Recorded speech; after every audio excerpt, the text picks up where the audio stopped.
How can you use the Microsoft Onenote on the iPad? Let me talk about it and show you how you can approach this. If it's your first time in here on Foxtecc, subscribe so you never miss anything important.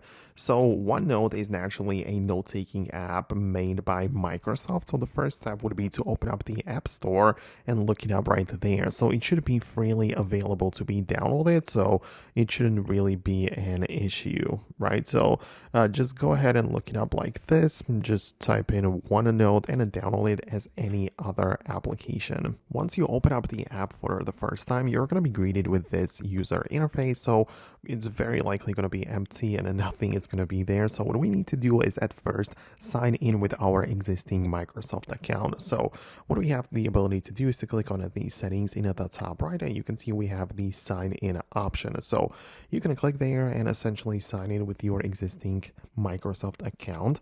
I assume that you have one already, and if not, then you can just click on create one and start one from scratch, where you would just set up your email and all of the stuff, and you would have a Microsoft account. So you can sign in like this and just proceed with it. Once you are signed in, the UI is going to look very similar, but it's possible that you will have some notes already in place if you have used it before. But if not, you can see that it's separated like this, that it's nested in a way that we have the notebooks, which contain sections, and those contain pages. So it's naturally in a note-taking app, but the way that it's structured is like this, right? So at first, what we have to do is to start a new notebook if we haven't started one just yet. So you can see you can give it a name. You can also give it a color. So that's interesting as well, and you can also choose where it's going to be stored, right? So you're going to type in as an example right here, and you're going to create it. Now, once we have the notebook, what we have the ability to do is to create a sections within that notebook. So, as I said, sections are contained within a notebook. So you can see we have a section 1, or I can create a new section, and those contain pages. But once you go through all of that and get to the page, it is basically a note-taking app where you can just type something in using your keyboard.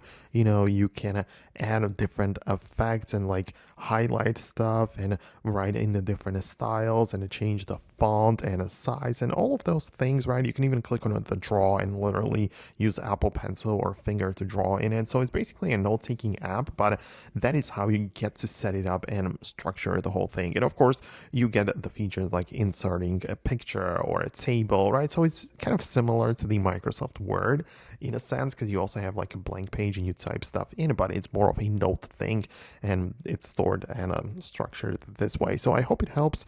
Let me know your thoughts and opinions below. Let me know if you have used the OneNote before, if you plan on doing so. So let me know your thoughts, and I'll see you in the future uploads.